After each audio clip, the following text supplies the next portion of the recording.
আল্লাহকে যেন বলেন না, তরিকতের কাজ ঠিক মতো করবেন, আর ভাই ভাই ঐক্যবদ্ধ ভর্তি নিয়ে থাকবেন। আমি যে জাকের পার্টি ডিক্লারেশন দিয়ে দিচ্ছি, এই জাকের পরে 37 বছর পূর্বে আপনি দাদা বিশ্বস্ত মহতলার সঙ্গে ঘোষণা করেছিলেন তিনি, আমিও সেই সঙ্গে ছিলাম, আমিও সেই নারায়ণ ছিলাম, আমিও বলছিলাম। তাই 37 বছর পরে দুনিয়ার পরিস্থিতি অনুসারে একটা দুইটা শুভলগ্ন ছিল, যে শুভলগ্ন রাসূলের পাক জন্মলগ্ন আর হযরত কেবল হাসানের জন্মলগ্ন একই সময় পেয়ে গেল শনিবার দিন ভোরবেলা। সেই সময় আমি এই জাকের পার্টি ডিক্লারেশন দিয়ে দিচ্ছি, এই পার্টি আমার পার্টি নয়, এই পার্টি মহাওলি খাদবার পার্টি, এই পার্টি আল্লাহ রসুলের পার্টি, এই পার্টি আল্লাহর পার্টি হেজবুল্লাহ, এই পার্টি সমস্ত বিশ্ব মুসলমানদের পার্টি, এই পার্টি মুক্তির পার্টি, এই পার্টি মুসলিমের পার্টি, মুসলিমকে রক্ষা করবার জন্য এই পার্টি, আমার বিশ্ব মানবের কল্যাণের জন্য এই পার্টি।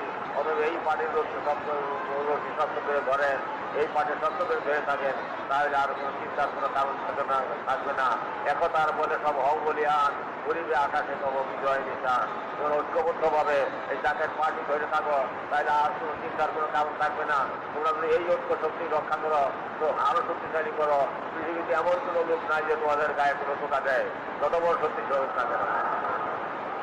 অতএব তোমরা ভইল না, এক ভাই আরেক ভাইকে ভইল না। এক ভাই কেমন বলছেন যে